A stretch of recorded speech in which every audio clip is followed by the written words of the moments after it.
We'll meet author and illustrator Kelly Light. We'll travel through the Texas Time Machine at Texas Fest. And we'll have highlights from Taste of Irving 2015. All this and more coming up About Town.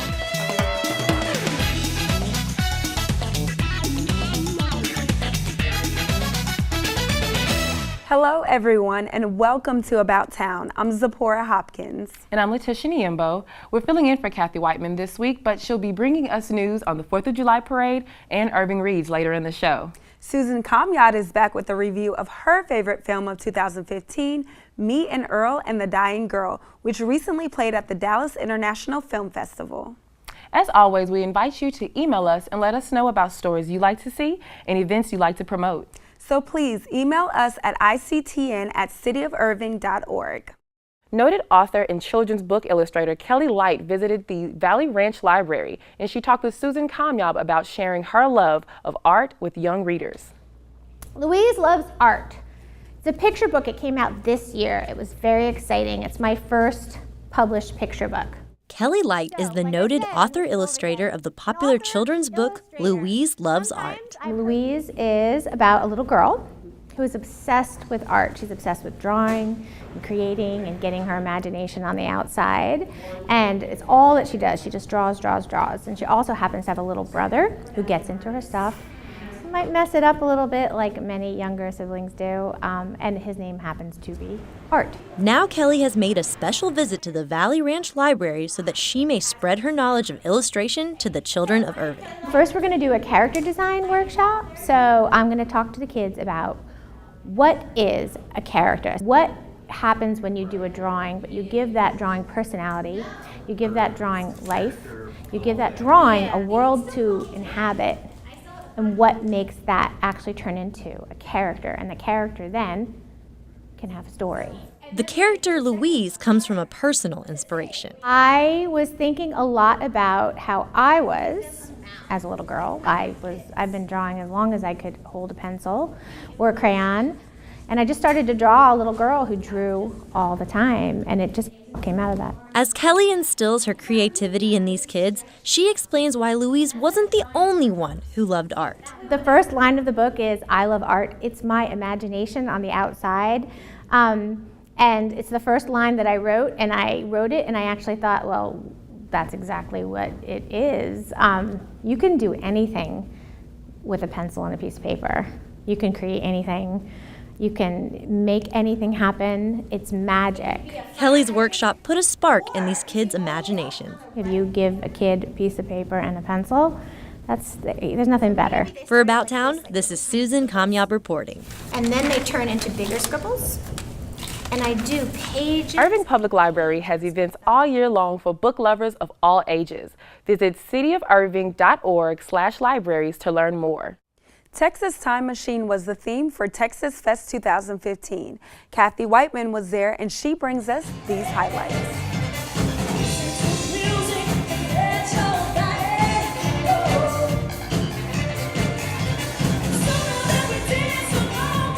What's it take to make a great fundraiser? Start with a theme that fairly vibrates with imagination. The Texas Time Machine. Add hot entertainment. Choose a great location. We're at the Omni this year. It's the first time Texas Fest has ever been at the Omni Mandalay. Sign up excellent sponsors. But everyone from the Omni Hotel who help us put this on, to Frost Bank who hosts the pre-reception. Then, give your guests plenty of fun ways to spend money. They can do a Texas trivia. They can run into the cash cube. There's a balloon pop. So with only 100 balloons, you pay $100 and you get a balloon to pop, and we have fabulous prizes. We have great auction items, silent as well as live auction items. And if you like your fun straight, no chaser. We have whiskey tasting for the first time, of which my husband ran straight to. When it's all said and done, step back and let the fun and the fundraising begin. Well, the light that goes with this package is a Henry. If you know anything about these, they are fabulous.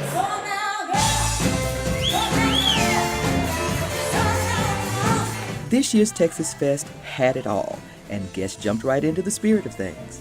We have folks in 60s and 70s and 80s outfits out here. The Pink Ladies Club, It's from the 50s. I think they're going to raise the roof tonight. My favorite color is pink, so that's kind of why I went with it. They wined and dined, gamed and shopped, all for a cause at the heart of this community. To go from, hey, this is a neat event, to, hey, this is an event that can really shape someone's life, it's eye-opening. Something like this that raises money that can be used to assist the foundation and to contribute to gifts at the hospital for equipment that takes care of patients is a wonderful opportunity. We have the Irving Community Clinic. We have the new Canine Companions, the Assistance Animal Training Facility. Canine Companions is a great example.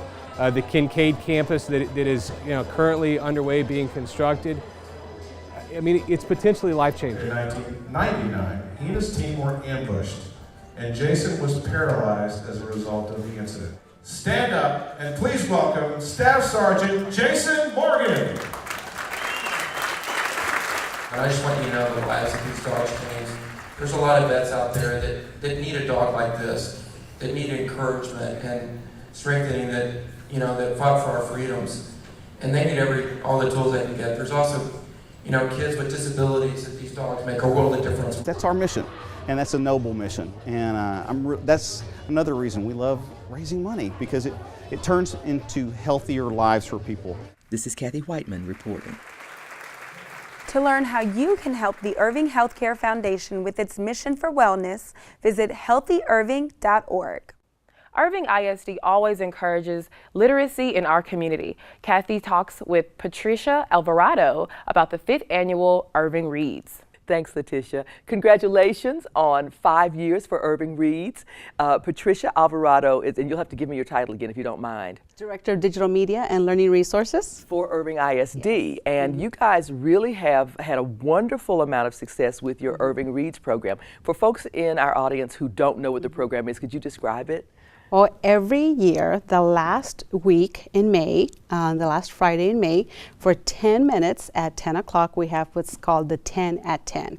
Everybody in Irving ISD, from the students to the teachers to every employee in Irving ISD, is asked to stop what they're doing and just read. So this year we're having our 10 at 10 at Barton Elementary School.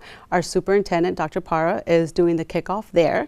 So we're going to have a short little video. Everybody in the district is going to be watching it. We're going to have a short little video where he's going to tell everyone to stop what they're doing, and we're all going to read for 10 minutes. So we're really excited. Like you mentioned, it's our 5th year doing the 10 at 10, where we're doing our reading, our Irving Reads 10 at 10. And those of us here in the community, if we want to support the effort that you're doing, it's the same thing. Just stop at 10, read for 10 minutes, and we're supporting the thing that you're doing. We're in solidarity with you as you're encouraging literacy for our kids in the community. Yes, Kathy, we want everyone to join us. I mean, it starts in Irving ISD, but we want everybody. I mean, imagine if everybody in the city in Irving is showing the support to the students. So if a student goes home and talks to his mom or dad, they all stopped what they were doing at 10 o'clock. Everybody has something in common to talk about. That would be so exciting, and we're asking for the community to support us on this. It's wonderful. You mentioned to me earlier that the thing that you really want to do is to promote a culture of literacy. Well, you're starting with a really grassroots effort to make that happen.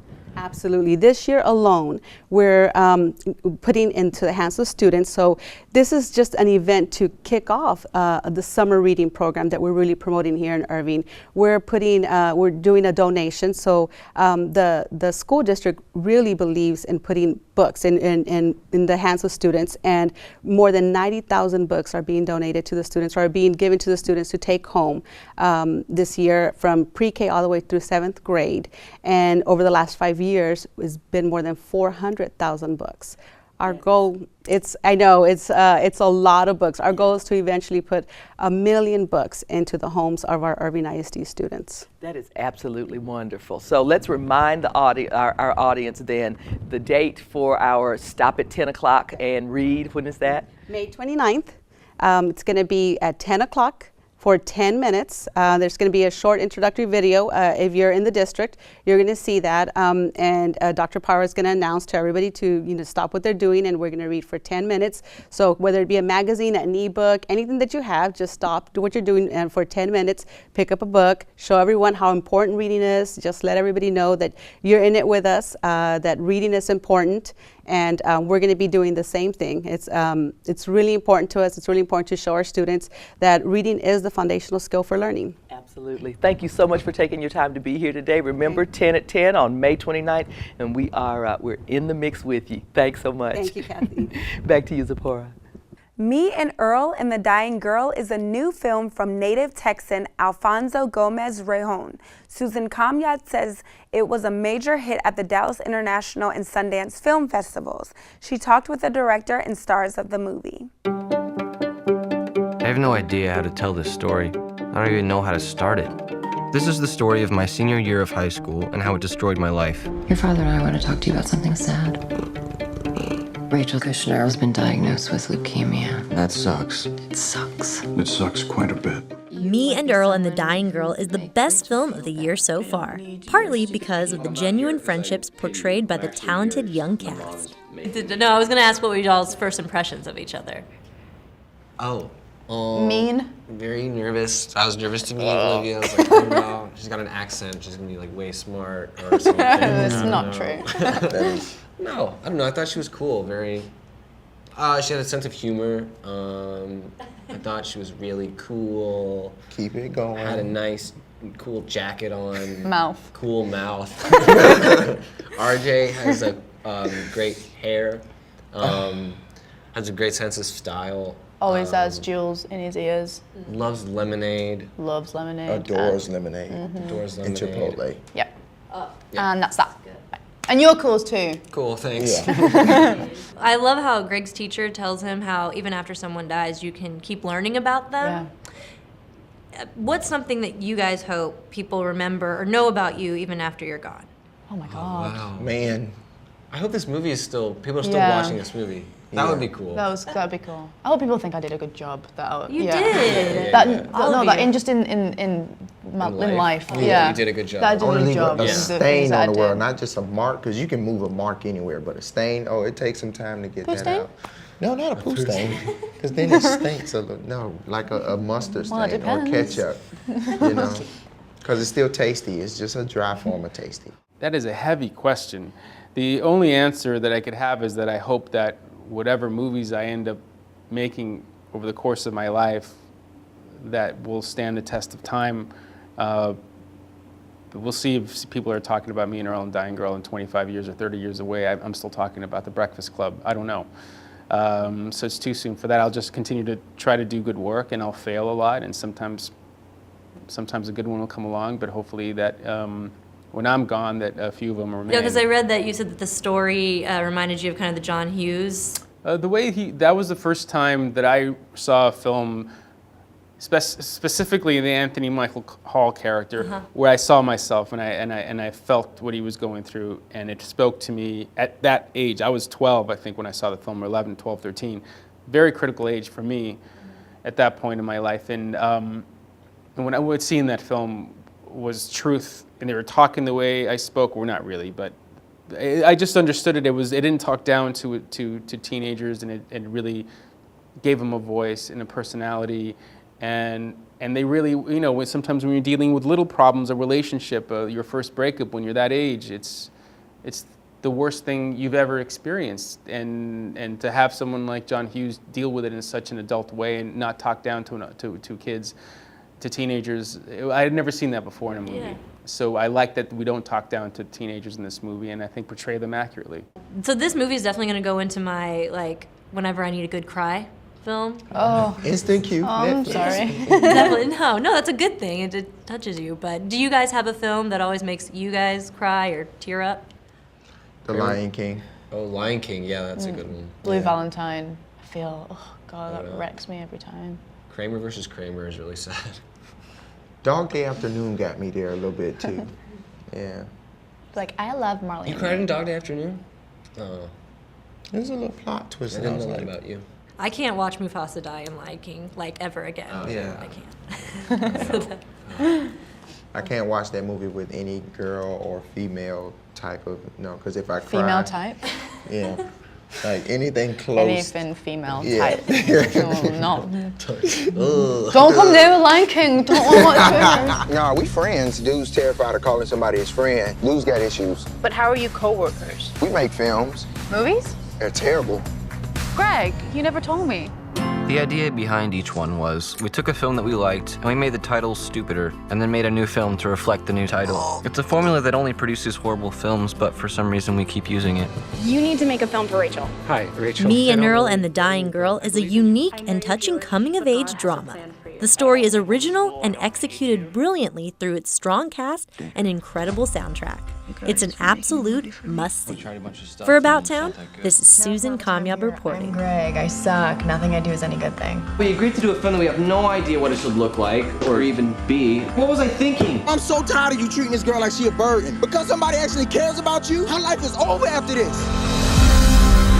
Life can keep unfolding itself to you just as long as you pay attention to it. It was the best of times. Worst of times. It's so much harder than I thought it would be. It was life.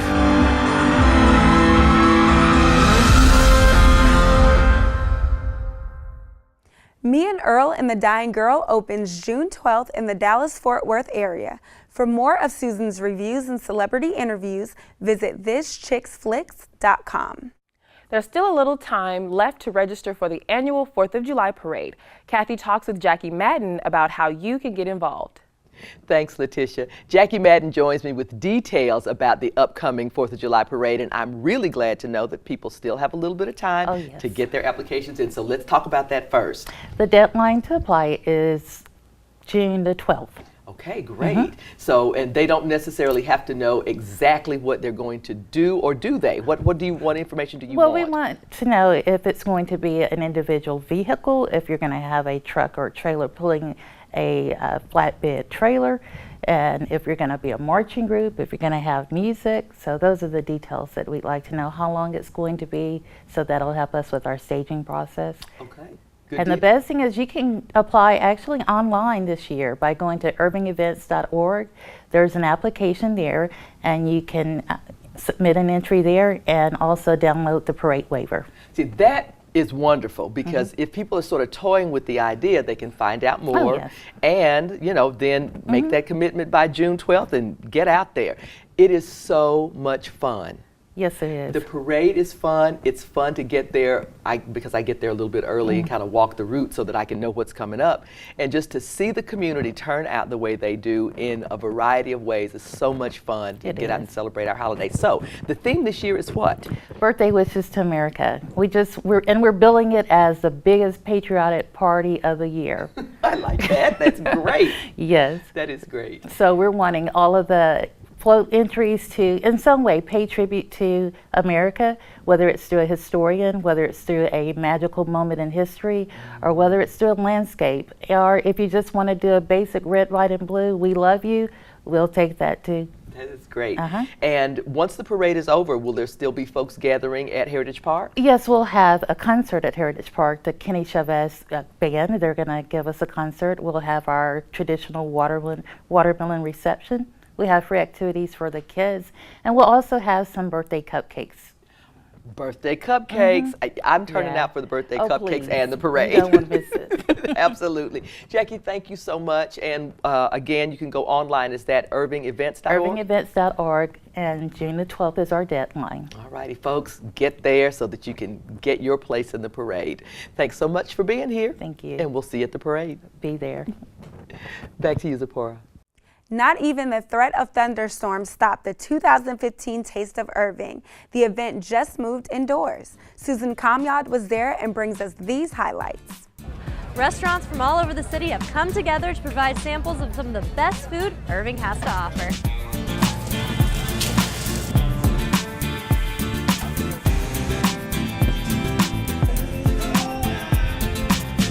Today is our second annual Taste of Irving Festival.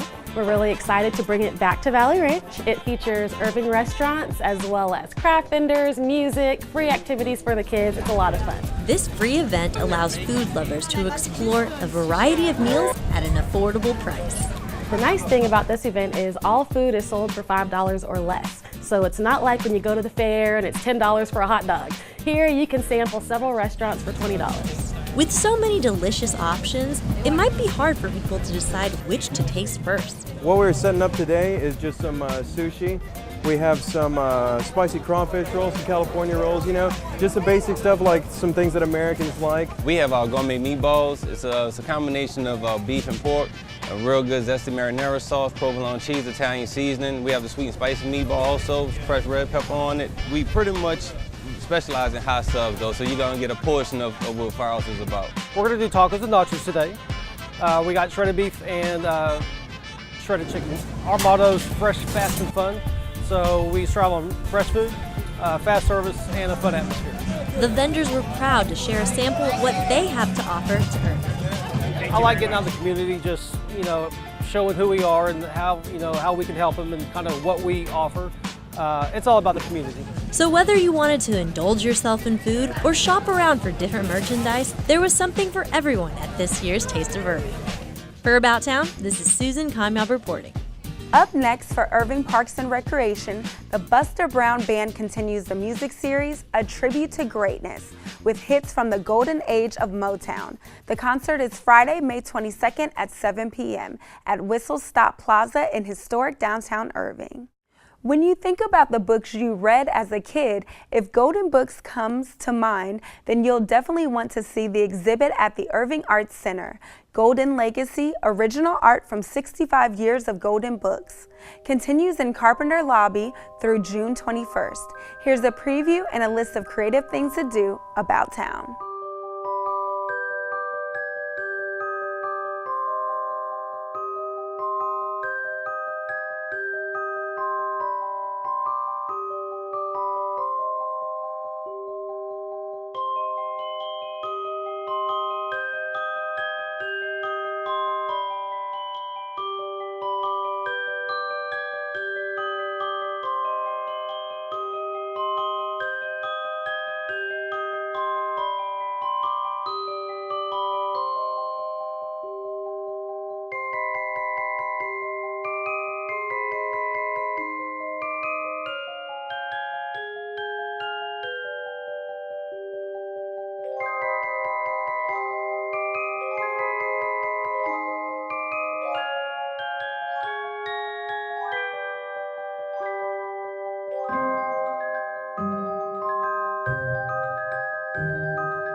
And here are some other exciting events happening about town. Lyric Stage presents the annual Smith & Jones Award for High School Musical Theater Artists on Friday, May 22nd at 7:30 p.m. in Carpenter Performance Hall. And Blue Flame Productions brings the 3rd annual Bollywood show to Carpenter Hall on Saturday, May 23rd at 3 p.m. The Irving Memorial Park Committee invites you to commemorate Memorial Day at the Irving Central Library Auditorium on Sunday, May 24th at 2:30 p.m. Visit cityofirving.org for more information. And Main Stage Irving Las Colinas brings the invention of television to the life in the drama The Farnsworth Invention. The show runs May 29th through June 13th in the Dupree Theater. For information on Irving Arts Center events, call 972-252-ARTS. And that's all for this edition of About Town. Thanks for joining us. Please be sure to tune in next time for our preview of The Farnsworth Invention. We'll also meet young adult author Neil Schusterman and talk about his groundbreaking new novel, Challenger Deep. We leave you tonight with a look at Neon Circus on performance at the Tribute to Greatness Downtown Concert Series. For About Town, I'm Letitia Niembo. And I'm Zipporah Hopkins. Have a great evening, About Town.